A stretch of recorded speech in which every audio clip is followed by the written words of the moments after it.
नमस्कार, स्वागत छ एसडीएफ समाचारमा। सबैभन्दा पहिला प्रमुख समाचार। जनप्रिय नेता श्री पवन चामलिङ काठमाडौँमा पारिजात विशिष्ट सम्मानले विभूषित। श्री चामलिङको 50,000 करोड रुपैयाँको बजेट र 10,550 करोड रुपैयाँ लोनको रकम कहाँ गयो भनी एसकेएम सरकारलाई प्रश्न। पूर्व सिक्किमको खिमिचेङ वार्डमा एसडीएफ पार्टीको वार्ड स्तरीय सभा सम्पन्न।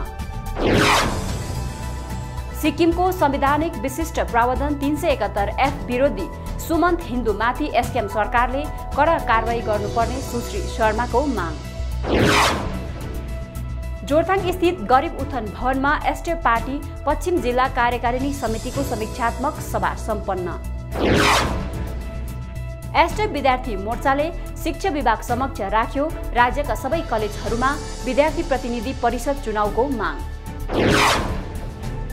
नाम्चे सिंगिथाङ समष्टिका विभिन्न गाउँहरूमा एसडीएफ सदस्यहरूद्वारा जनसम्पर्क अभियान सम्पन्न। छुचाचेन समष्टिका एसडीएफ सदस्यहरूद्वारा सामाजिक भ्रमण। अनि एसडीएफ पार्टीका संस्थापक सदस्य श्री सुवास प्रसाद गुड्डुको आकस्मिक निधनमा पार्टीद्वारा गहिरो शोक प्रकट। अब समाचार विस्तारमा। जनप्रिय नेता तथा कवि श्री पवन चामलिङ काठमाडौँमा सम्मानित हुनुभएको छ। नेपाली साहित्यका महान स्रष्टा पारिजातको स्मृतिमा विक्रम सम्वत 2050 मा स्थापित पारिजात स्मृति केन्द्रले उहाँलाई गत 10 सेप्टेम्बरका दिन एउटा विशेष कार्यक्रमको आयोजना गरी सम्मान जनाएको छ। नेपाली जाति, भाषा, संस्कृति र साहित्यको उन्नयनका निम्ति सृजनात्मक रूपमा निरन्तर सक्रिय रहेर सेवा पुर्याउनका साथै साहित्यकार पारिजातका समग्र रचनाहरूको ग्रन्थ प्रकाशन गरिएको उल्लेखनीय योगदानलाई कदर गर्दै यस संस्थाले उहाँलाई पारिजात विशिष्ट सम्मान अर्पण गरेको हो। पारिजात स्मृति केन्द्रका अध्यक्ष डाक्टर राजेन्द्र प्रसाद अधिकारी र संरक्षक तथा पारिजातकी बहिनी सुकन्या वाइबाको बहुलीबाट स्मृति चिन्ह र दोसल्ला चढाएर श्री पवन चामलिङलाई सम्मान जनाए। यस कार्यक्रममा डाक्टर महेश मास्केले श्री पवन चामलिङको राजनीतिक व्यक्तित्वलाई प्रकाश पार्नुभयो। यसरी नै चिन्तक श्री निनु चापागाईले पवन चामलिङको साहित्यिक व्यक्तित्वमाथि आफ्नो मन्तव्य राख्नु भएको थियो। पारिजात स्मृति केन्द्रका अध्यक्ष डाक्टर राजेन्द्र प्रसाद अधिकारीको अध्यक्षतामा सम्पन्न यस सम्मान कार्यक्रममा प्रमुख अतिथिका रूपमा वरिष्ठ प्रगतिवादी कवि कुन्त शर्मा, विशिष्ट अतिथिका रूपमा नेपाल नाट्य तथा सङ्गीत प्रज्ञा प्रतिष्ठानका कुलपति रयन, नेपाल प्रज्ञा प्रतिष्ठानका सदस्य सचिव प्रोफेसर जगत प्रसाद उपाध्याय उपस्थित हुनुहुन्थ्यो। यस सम्मान कार्यक्रममा श्री चामलिङले पारिजात नेपाली साहित्यमा एक यशस्वी नाम हो, नेपाली साहित्यका विराट व्यक्तित्व जसको चर्चा र उल्लेख बिना आधुनिक नेपाली साहित्य अधुरो रहनेछ। साँच्चै भन्नु हो भने जसको चर्चा बिना आधुनिक नेपाली साहित्यको इतिहास नै सम्भव छैन भन्ने विचार साझा गर्दै यस पुनित अवसरमा श्रद्धेय साहित्यकार पारिजातप्रति हार्दिक श्रद्धासुमन अर्पण गर्दछु भन्नुभयो। यसरी नै उहाँले आफ्नो सम्बोधनमा अझ भन्नुभयो, हामी महान व्यक्तित्वहरूको सम्झना गर्दछौँ, पूजा अर्चना गर्दछौँ, वीर पुरुषहरूका कृतित्वलाई आदर्श बनाउने कामना राख्दछौँ। हाम्रो समाजमा यस प्रकारका आदर्शहरू परम्परा बनेर रहेका उदाहरणहरू पनि छन्। पारिजातका जीवन र कृति सचेत एवं अग्रगामी जीवन मूल्यका आदर्शहरू हुन्। यहाँबाट केवल हामी अग्रगामी युगको कामना गर्दछौँ। साहित्यकार पारिजातले नेपाली साहित्यमा अतुलनीय योगदान दिनुभएको छ, तपाईहरूलाई थाहा भएको विषय हो। उहाँले आफ्नो सम्पूर्ण जीवन साहित्य सृजनामा समर्पण गर्नुभयो। उपन्यास, कथा, लेख, संस्मरण, नाटक, कविता सबै विद्याका रचनाहरू हामीले उहाँबाट पाएका छौँ। यी नेपाली साहित्य र नेपाली समाजका अमूल्य कुञ्जीहरू हुन्। साहित्यकार पारिजातमाथि विस्तृत रूपमा आफ्ना विचार राख्दै श्री चामलिङले अझ भन्नुभयो, पारिजातबाट हामीले धेरै कुरा सिक्न सक्छौँ, जीवनमा प्रेरणा लिन सक्छौँ।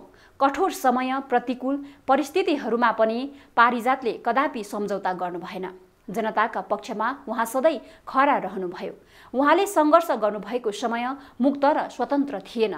जनपक्षीय व्यवस्थाको वातावरण थिएन। जटिल र प्रतिकूल परिवेशसँग लड्नुपर्ने समय थियो। त्यस विकट परिस्थितिमा पनि उहाँले राजनीतिक, वैचारिक, सैद्धान्तिक सङ्घर्ष र लडाईँ जारी राख्नुभयो। स्वार्थ, प्रलोभन, पद, मोहले उहाँलाई कहिले पनि सङ्कुचित र नियन्त्रित गर्न सकेन। उहाँले सैद्धान्तिक किल्लाभित्र सधैँ दुश्मन मित्रको लडाईँ जारी राख्नुभयो। जीवन मृत्युको सङ्घर्ष सधैँ कायम राख्नुभयो। विषम परिस्थिति बीच पनि सङ्घर्षपूर्ण युद्ध गरिरहनु हुने अटल योद्धा पारिजात हुनुहुन्छ। पारिजातले कहिले बाटो भुल्नु भएन। समय सँगसँगै उहाँ सधैँ अघि बढिरहनुभयो। सर्वसाधारण वर्गको हक र अधिकारका लागि उहाँका तिखर कलम चलिरह्यो। दमन, अत्याचार, अन्याय विरुद्ध सधैँ निडर भएर लेख्नुभयो।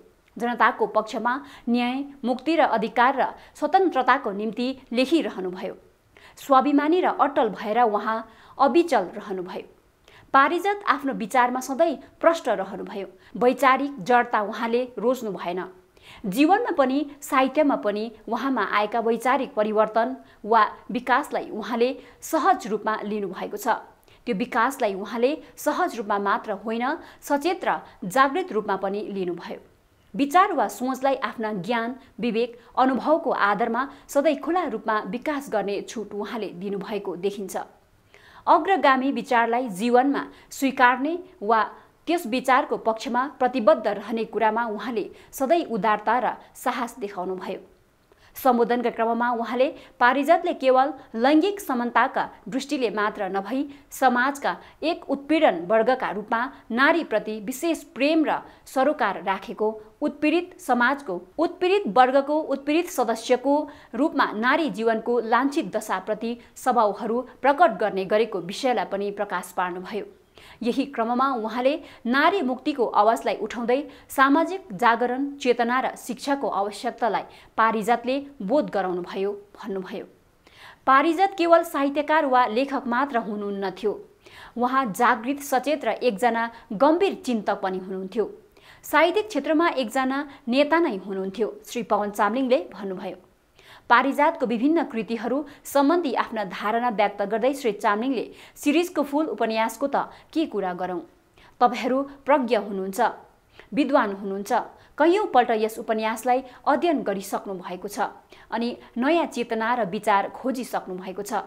तरै पनि मेरो विचारमा शिरीषको फूलमा उहाँले शून्यवादी दर्शनलाई यति सुन्दर तरिकाले प्रस्तुत गर्नुभएको छ, त्यसको प्रशंसा गर्ने अहिले मसँग शब्द नै छैनन्। वास्तवमा पारिजातले समाजमा जे देख्नुभयो त्यसलाई नै आफ्ना कृतिहरूमा प्रस्ट्याउने काम गर्नुभयो। मेरो विचारले उहाँले अरूलाई खुसी बनाउन, अरूको प्रशंसा पाउन भनौँ भने अरूका लागि भनेर लेख्नु नै भएन। जे लेख्नुभयो सत्य लेख्नुभयो। सत्य लेख्नका लागि ठुलो आँट चाहिन्छ र त्यो आँट पारिजातसित रहेको थियो। उहाँ चेतनशील हुनुहुन्थ्यो अनि आफ्नो चेतना अनुसार नै लेख्नुभयो। उहाँले जीवन र जगतको सत्य र यथार्थलाई अनेकौं दृष्टिकोणबाट हेर्न सकिने गरेर लेखिदिनु भएको छ भन्नुभयो। पारिजातको लेखनीमाथि उहाँले अझ यसो भन्नुभयो, तपाईहरूलाई थाहा छ हामी तेस्रो विश्वमा छौँ। तेस्रो विश्वभन्दा मलाई यहाँ एउटा कुरो उल्लेख गर्न मन लागेको छ। हामी पूर्वतिरको विश्वमा छौँ। भारत, नेपाल, भुटान यी सबै पूर्व विश्वमा पर्दछन्। जुन बेला पश्चिमी विश्वमा नवजागरण युग अर्थात् इन्लाइटमेन्ट एरा सुरु हुँदै थियो, विश्वलाई नयाँ ज्ञान, विचार र दर्शन दिने काम हुँदै थियो। तर त्यस बेला ती विचार र दर्शन, नयाँ सोच र चिन्तनले हाम्रो पूर्वी विश्वलाई कुनै प्रभाव पार्न सकिरहेको थिएन। युरोपतिर स्वतन्त्रता र लोकतन्त्रका विषयमा कुरा हुँदै गर्दा हामी सिक्किम, भुटान, नेपाल अनि भारतकै पनि कतिपय राज्यहरूमा नयाँ राजसत्ता स्थापना गर्नमा व्यस्त थियौँ। हामीमा नयाँ युगको नयाँ सोच पलाएकै थिएन। विश्वका अन्य विकसित देशको तुलनामा हामी कति पछि छौँ भन्ने तपाईँ हामीले सहजै अनुमान लगाउन सक्छौँ। आर्थिक, राजनीतिक, शैक्षिक, वैज्ञानिक, विकासीय गतिविधि आदि अनेकौं क्षेत्रमा हामी पछि नै छौँ। पारिजातको लेखनीमा यी विषयको गहिरो प्रभाव पाउन सकिन्छ। उहाँको लेखनीमा तेस्रो विश्वको पीडा र व्यथा झल्किएको छ जस्तो लाग्छ। पारिजातका सङ्कलित रचनाहरू सिक्किमले प्रकाशित गर्नुको मूल उद्देश्यलाई साझा गर्दै पारिजात झैँ महान विभूतिका सम्पूर्ण कृतिहरू प्रकाशित गर्ने पहिलो प्रयास हामीले गर्यौँ। उहाँका कृतिहरू जीवन र आदर्शलाई हाम्रो समाज सम्पत्ति बनाएर संरक्षण गर्ने हाम्रो विचारले यो काम सम्भव हुन सक्यो, श्री चामलिङले भन्नुभयो। पारिजातबारे आफ्ना विचार राख्ने क्रममा श्री चामलिङले पारिजातमा पाश्चात्य साहित्य दर्शनहरूको अध्ययन र प्रभावहरू पनि छन्। युवाकालीन रोमानिक्सता पनि छन्। पारिजात अप्रतिम प्रतिभा हुनुहुन्छ र जीवनको भविष्यमुखी सपनामा उडान भर्न सक्ने प्रतिभा हुन् भन्नुभयो। यसरी नै उहाँले पारिजातको जीवनी र लेखनी दुवै हाम्रा लागि प्रेरणाका स्रोत हुन्। विशेष गरी युवाहरूलाई यसले सदैव नयाँ ऊर्जा दिइरहन्छ, स्व अस्तित्व बोधको शिक्षा दिइरहन्छन्। पारिजात नेपाली साहित्यमा त्यो नाम हो जसका विषयमा चर्चा गरिरहने अनेकौं मार्गहरू छन्। उहाँ कुनै सिद्धान्त, दर्शन र विचारधारा भन्दा पनि माथि हुनुहुन्छ। उहाँका कृतिहरू प्रत्येक पठनमा नयाँ हुँदै जान्छन्। यसैले पारिजातको लेखनीमाथि शोधहरू भइरहनुपर्छ, खोजीहरू भइरहनु पर्दछ भन्नुभयो। सम्बोधनका क्रममा श्री पवन चामलिङले पारिजातले नारीवादी चिन्तनलाई प्राथमिकता दिनुभएको सन्दर्भलाई उठान गर्दै नारी जाति पितृसत्तात्मक समाजको संरचनाबाट आज पर्यन्त अवहेलित र पीडित हुनु परिरहेको सत्यतालाई प्रकाश पार्नुभयो। यसै क्रममा उहाँले सिक्किममा सामाजिक न्याय अन्तर्गत नारी सशक्तिकरणको पक्षमा गरिएको पहलहरूको जानकारी गराउनुभयो। यसका अतिरिक्त उहाँले नेताको दायित्वलाई प्रष्ट पार्नु हुँदै जनताले भोट दिएर नेतालाई सत्ता सुम्पिएको हुन्छ, जनताले सत्ता सुम्पिनु भनेको नेतालाई पावर दिएको हो, जनताले दिएको त्यस पावरलाई नेताले जनताकै निम्ति सदुपयोग गर्न सक्नुपर्छ, जनताले दिएको शक्तिलाई नेताले जनताकै पक्षमा सदुपयोग गर्नका निम्ति नेतामा इच्छा शक्ति हुनुपर्दछ भन्नुभयो। सिक्किम डेमोक्रेटिक फ्रन्ट अध्यक्ष श्री पवन चामलिङले सिक्किम अहिलेसम्मको सबैभन्दा नाजुक आर्थिक सङ्कटमा फसेको फलस्वरूप समृद्धितिर अघि बढिरहेका यहाँका मानिसहरू बिस्तारै गरिबीतिर झरिरहेको बताउँदै सिक्किमको वर्तमान आर्थिक स्थिति देशकै सबैभन्दा खराब रहेको छ र यस आर्थिक सङ्कटको परिणाम बिस्तारै प्रकट हुँदै जाने आशय व्यक्त गर्नुभएको छ। हेर्नुहोस् यो रिपोर्ट। जनताका प्रश्न अन्तर्गत यस साता एसटिएफ अध्यक्ष श्री पवन चामलिङलाई अहिले सरकारी विभागहरूमा रुपैयाँ नभएको कुरालाई लिएर ठूलो हल्ला खल्ला भइरहेको छ। राज्य सरकारले मर्मती जस्ता सानातिना कार्यहरूलाई पनि अघि बढाइरहेको छैन। यसरी नै सयौं ठेकेदारहरूको बिल भुक्तान गरिएको छैन। राज्यका सडकहरूको स्थिति अति नाजुक बन्न पुगेको छ। फलस्वरूप अभूतपूर्व रूपमा सडक दुर्घटनाहरू भइरहेका छन्। सबैभन्दा नाजुक अवस्था रोजगारीको रहेको छ। विभिन्न प्रकारका वेतन, पेन्सन, प्रोत्साहन राशि र छात्रवृत्तिहरूको भुक्तान भएको छैन। यस सम्पूर्ण स्थितिलाई लिएर के भन्न चाहनुहुन्छ भनी सोधिएको छ। यस प्रश्नको उत्तर दिँदै श्री चामलिङले भन्नुभएको छ, सिक्किम अहिलेसम्मको सबैभन्दा नाजुक आर्थिक सङ्कटमा फसेको छ, जसको फलस्वरूप समृद्धितिर अघि बढिरहेका सिक्किमका मानिसहरू बिस्तारै गरिबीतिर झरिरहेका छन्। सिक्किमको वर्तमान आर्थिक स्थिति देशकै सबैभन्दा खराब रहेको छ। यस आर्थिक सङ्कटको परिणाम बिस्तारै प्रकट हुँदै जानेछ।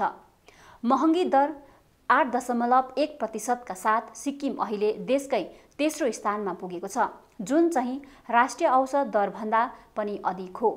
सेन्टर फर मोनिटरिङ इन्डिया इकोनोमीको सर्वेक्षण अनुसार वर्ष 2020 को मई महिनामा सिक्किमको बेरोजगारी दर बढेर 24.5% पुगेको थियो, जुन चाहिँ राष्ट्रिय दर 23.5 भन्दा अधिक हो। अगस्त 2019 सम्म सिक्किमको बेरोजगारी दर केवल 2.1 रहेको थियो। यसरी नै उहाँले हामी समक्ष सबैभन्दा ठूलो प्रश्न के छ भने राज्य सरकारले 52,000 करोड रुपैयाँको सबैभन्दा ठूलो बजेट पारित गरिरहेको छ भने सिक्किमले यति खराब आर्थिक सङ्कट नै किन बेहोरिरहेको छ भनी आश्चर्यचकित रूपमा प्रश्न गर्नुभएको छ। उत्तर दिने क्रममा श्री चामलिङले अझ भन्नुभयो, राज्य सरकारले 10,550 रुपैयाँको ऋण पनि लिएको छ। यो दुवै रकम जोड्दा एसटिएफ सरकारले 25 वर्षको अवधिमा उपयोग गरेको रकम भन्दा बढी हुन आउँछ। अब यस अकुत धनराशिको तुलना एसकेएम सरकारले सञ्चालन गरेका विकास कार्य, सामाजिक कल्याण योजना तथा रोजगार सृजनासित तुलना गर्नुहोस्। सरकारमा कुनै नयाँ पद सृजना गरिएको छैन। सडकहरूको दुर्गतिका कारण अभूतपूर्व रूपमा सडक दुर्घटना बढेको छ। राज्य बाहिरका एसकेएम सरकारका कट्टर समर्थक र नेताहरूका आफन्तहरूका बाहेक कुनै ठेकेदारहरूको बिल भुक्तान भएको छैन। पेन्सन, वेतन, प्रोत्साहन राशि, छात्रवृत्ति र विभिन्न भत्ताहरूको भुक्तान नभएका अनेकौं मामिलाहरू अघि आइरहेका छन्। सरकारी अस्पतालहरूमा बिमारीहरूले स्वयं औषधि किन्न परिरहेको छ। यो सबै किन र कसरी भइरहेको छ त?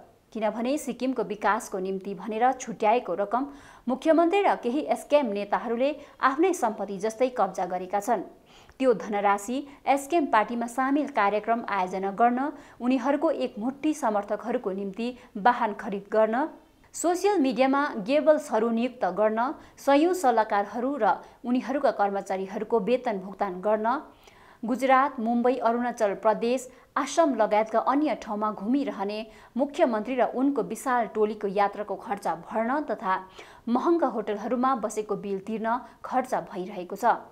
सरकारी धनको ठूलो भाग बाहिरका मानिसहरू मालिक रहेका निजी प्रकल्पहरूमा खनिआएको छ। च्याखुङमा स्थापित सेन्टर फर एक्सिलेन्स करोडौंको निजी प्रकल्प हो, जसको निर्माण लागतको लगभग 90% सिक्किम सरकारले बेहोरेको छ। पुरानो वेस्ट पोइन्टमा निर्माणाधीन 5 तारे होटल र पुरानो एसटिएनएम अस्पतालको सपिङ महल निजी प्रकल्प हो, तर त्यसमा पनि एसकेएम सरकारले धनराशि उपलब्ध गराएको छ। यो भन्दा दुःखलाग्दो कुरा के छ भने तत्काल आर्थिक सहायताको आवश्यकतामा रहेका मानिसहरू मुख्यमन्त्रीको छोरालाई भेट्न, सिङलिङ मुख्यमन्त्रीकी पत्नीलाई भेट्न, तिनझिर र कुनै जोजोलाई भेट्न लालबजार पुग्नुपर्ने हुन्छ। के यो प्रजातान्त्रिक सिक्किम हो? के 21औं शताब्दीको सिक्किमको आर्थिक व्यवस्था यही हो? यसै क्रममा एसडिएफ अध्यक्षले दुःखको कुरा के छ भने 1-2 जनाले बाहेक हाम्रा धेरै जसो बुद्धिजीवी र मिडियाले यी मुद्दाहरू उठाइरहेका छैनन्। यस्ता मुद्दाहरूमा एसकेएम सरकारलाई प्रश्न गर्नको सट्टा सयौं राजनीतिक कर्मीहरूले मुख्यमन्त्रीको अघि आत्मसमर्पण गरिदिए। ती मध्ये धेरैजना पीएस तामाङ असल मुख्यमन्त्री हुन् भन्ने तर्क दिन व्यस्त छन्। तर सिक्किमको सबैभन्दा महत्त्वपूर्ण बहस सिक्किमेली जनताको निम्ति असल बनिरहेको छ कि छैन भन्ने हुनुपर्छ। किनभने केही मान्छेका लागि श्री पीएस गोले राम्रा मुख्यमन्त्री हुन् कि होइनन् भन्ने कुरामा कसैको सरोकार छैन भन्दै चिन्ता व्यक्त गर्नुभएको छ। सिक्किमको अर्थव्यवस्थालाई के भएको छ भन्ने कुराले मलाई 1929 मा संयुक्त राज्य अमेरिकामा भएको महामन्दीको स्मरण गराउँछ। त्यो समय अमेरिकाको बेरोजगारी दर बढेर 23% पुगेको थियो। मानिसहरूले रोजगार र व्यवसाय गुमाउनु परेकाले उनीहरूको आय भयानक रूपमा घटेको थियो। एसकेएम सरकारको खराब प्रशासन र सरकारमा रहेका केही एकमुठी मानिस तथा उनीहरूको व्यावहारिक साझेदारहरूको व्यक्तिगत लोभको परिणाम हो सिक्किमको अहिलेको आर्थिक मन्दी। चिन्तित र जिम्मेवार सिक्किमेको नातामा यस प्रकारको अन्धाधुन्दा भ्रष्टाचारको विरुद्धमा खडा हुनु र उनीहरूको पन्जाबाट सिक्किमलाई मुक्त पारेर विनाशबाट बचाउनु हाम्रो दायित्व हो, श्री चामलिङले जनताको प्रश्नको उत्तर दिँदै भन्नुभयो।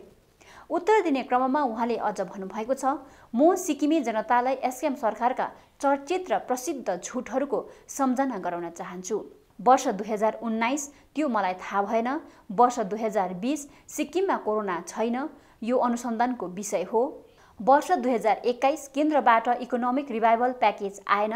उनका आर्थिक सल्लाहकारले सिक्किममा नभएर कालिम्पोङमा यस झुटको भेद खोले। 2022 सरकारमा पैसा छैन। अन्तमा श्री चामलिङले एसकेएम सरकारलाई 52,000 करोड रुपैयाँको बजेट र 10,550 करोड रुपैयाँ लोनको रकम कहाँ गयो भनी प्रश्न गर्नुभएको छ।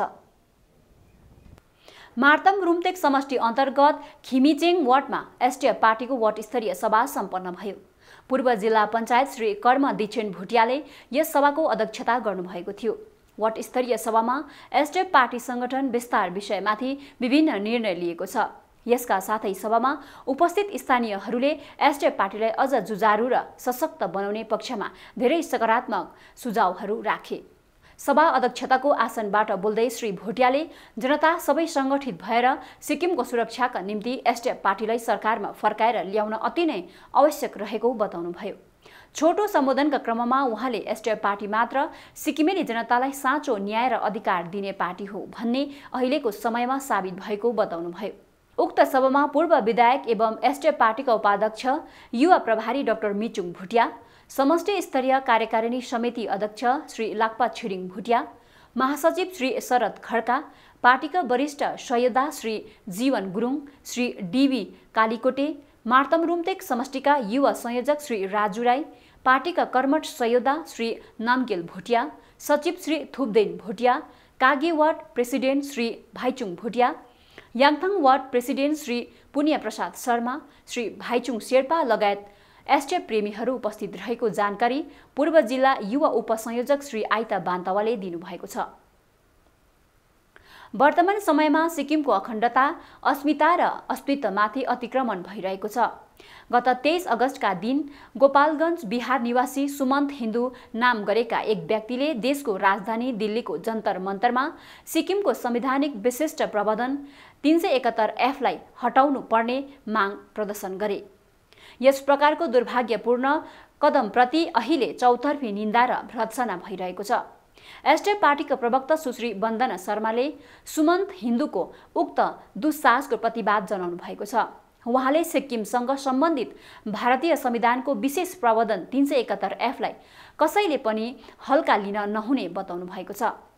देशको संविधानमा यो प्रावधान 36औं संवैधानिक संशोधन विधेयक सन् 1975 मा सदनमा पारित गरी समावेश गरिएको अत्यन्तै महत्त्वपूर्ण प्रावधान हो, सम्पूर्ण सिक्किमेली जनताका निम्ति सुश्री शर्माले भन्नुभएको छ। सुमन्तको सिक्किमको अस्तित्व विरोधी बयानले देशको संवैधानिक 36औं संशोधन विधेयक अनि भारत सरकारको वचनप्रति ठूलो घात गरेको छ। सिक्किमेली जनताप्रति ठूलो चुनौती दिएको छ। हामी जोरदार खण्डन गर्छौं भन्दै एसकेएम सरकारलाई उक्त व्यक्तिमाथि कडाभन्दा कडा कानुनी कारबाही गर्न माग गरेको एसडिएफ प्रवक्ता सुश्री शर्माद्वारा जारी विज्ञप्तिमा जनाएको छ। पश्चिम जिल्लाको मासिक तथा समीक्षात्मक सभा जिल्ला स्तरीय कार्यकारिणी समितिले आयोजना गरियो। गत 10 सेप्टेम्बरका दिन पार्टीका पश्चिम जिल्ला उपाध्यक्ष प्रभारी श्री सतीश मोहन प्रधानको अध्यक्षतामा जोरथाङ स्थित गरिब उत्थान भवनमा मासिक तथा समीक्षात्मक सभा सम्पन्न भयो। यस सभामा समष्टिका प्रभारीहरूले सम्बन्धित समष्टिमा भएका पार्टीका गतिविधि तथा कार्यक्रमहरूको विवरण राखे। त्यही अनुरूप सभामा ती पार्टीको गतिविधिमाथि समीक्षा गर्दै आगामी दिनमा गरिने कार्यक्रमहरूमाथि विभिन्न छलफल भएको छ। यस सभामा पार्टीका पश्चिम जिल्ला प्रभारी श्री टाँसी ग्याछो भुटिया, अध्यक्ष श्री रविन कुमार तामाङ, उपाध्यक्षगण श्री पेम्बा सालाखा, श्री टीडी लेप्चा, महासचिव संगठन श्री एसआर सुब्बा, श्री दिनेश राई, विद्यार्थी प्रकोष्ठ महासचिव श्री राम गुरुङ, चालक मोर्चा महासचिव श्री अर्जुन थापा छेत्री, पूर्व पार्षद श्री चेतराज अग्रवाल लगायत 8 निर्वाचनका क्षेत्रका सीएलईसी अध्यक्ष, युवा संयोजक, उपसंयोजक, चेली मोर्चा संयोजिका, उपसंयोजिका साथै सक्रिय सदस्यहरूको उपस्थिति रहेको प्रचार प्रसार मामिला महासचिव श्री जीएस रिजालले दिनुभएको छ। सिक्किम डेमोक्रेटिक फ्रन्टको भातृ संगठन विद्यार्थी मोर्चाले राज्यका कलेजहरूमा विद्यार्थी प्रतिनिधि परिषद एसआरसीको चुनाव हुनुपर्छ भन्ने माग राखेको छ। गत 9 सेप्टेम्बरका दिन विद्यार्थी मोर्चाका एक प्रतिनिधि टोलीले शिक्षा विभागका सचिव तथा राज्य सरकारका अतिरिक्त मुख्य सचिव श्री आर तेलाङलाई भेटी यदस्ता पत्र चढाए। उक्त यदस्ता पत्रमा राज्यका कलेजहरूमा विगत 3 वर्षदेखि एसआरसी इलेक्सन आयोजना नहुनु 2006 को लोङदो आयोजक प्रतिनिधिको सरासर उल्लङ्घन हो। एसआरसीको संविधान उक्त आयोगको प्रतिवेदनमा आधारित रहेको हुन्छ र यसलाई सर्वोच्च न्यायालयले पनि मान्य ठहर गरे अनुसार परिषदले एसआरसीको संविधान अनुरूप चुनाव आयोजना गर्नुपर्ने हुन्छ भनी उल्लेख गरिएको छ। यसका साथै लिङदो कमिटीले एसआरसी चुनावको मिति र यसका कार्यकारिणी समितिको कार्यक्षेत्र सम्बन्धमा दिएका धाराहरूलाई पनि यदस्ता पत्रमा उल्लेखित छ। यी सबै विषयमाथि शिक्षा विभागको ध्यान आकर्षण गराउँदै एसडिएफ विद्यार्थी मोर्चाले कलेजका सम्पूर्ण विद्यार्थीहरूका हितका पक्षमा एसआरसीको चुनाव प्रत्येक वर्षमा आयोजना हुनुपर्छ भन्ने माग राखेको छ। शिक्षा विभागका सचिवलाई यदस्त पत्र चढाउने विद्यार्थी मोर्चा प्रतिनिधिका टोलीमा पार्टी प्रवक्ता श्री रिग्जिङ नर्बु भोटिया, श्री अरुण लिम्बू, विद्यार्थी मोर्चा महासचिव श्री राम गुरुङ, सुश्री उर्वशी खालिङ, श्री अजित बस्नेत रहेको छ। एसडिएफ सदस्यहरू ग्रामीण भेगका जनता समक्ष पुग्न निरन्तर प्रतिबद्ध छन्। यसै क्रममा नाम्ची सिङ्गिताङ क्षेत्रको विभिन्न गाउँहरूमा एसडिएफ सदस्यहरू पुगी जनसम्पर्क अभियान सम्पन्न गरे। जनसम्पर्क अभियानका क्रममा स्थानीय जनताले वर्तमान समयमा भोग्न परेका सङ्कट परिस्थिति र आफ्ना अवस्थाहरू एसडिएफ सदस्यहरूलाई साझा गरेका छन्।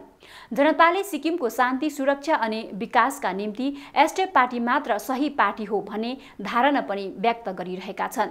एसडिएफ सदस्यहरू जनताका विचार र अवस्थाहरूको जायजा लिँदै पार्टीको जनमुखी नीति, सिद्धान्त र नेताका सन्देशलाई कटिबद्ध भएर प्रचार प्रसार गरिरहेको छ। छुचाचेन समष्टिका एसटेप सदस्यहरूले स्थानीय विभिन्न गाउँमा सामाजिक भ्रमण गरे। गत 9 सेप्टेम्बरका दिन एसटेप सदस्यहरू बरडारा निवासी एक बिरामीलाई भेटी शीघ्र स्वास्थ्य लाभको कामना गरे। यसरी नै एसटेप सदस्यहरूको यस टोलीले कोप्चे र गैरी गाउँका विभिन्न शोकाकुल परिवारलाई भेटी समवेदना व्यक्त गरे। एसटेप पार्टीका संस्थापक सदस्य श्री सुभाष प्रसाद गुड्डुको गत 9 सेप्टेम्बरको साँझ निधन भएको छ। स्वर्गीय प्रसाद एकजना मिलनसार र उदार हृदय भएका व्यक्तित्व हुनुहुन्थ्यो। उहाँको आकस्मिक निधनमा एसटेप परिवारले गहिरो शोक प्रकट गर्दै शोकाकुल परिवारप्रति हार्दिक समवेदना व्यक्त गरेको छ। एसटेप समाचारमा आजलाई यति नै। बिहिबार फेरि नयाँ गतिविधि लिएर आउने बाचा गर्दै आज भने बिदा माग्दछौँ। नमस्कार।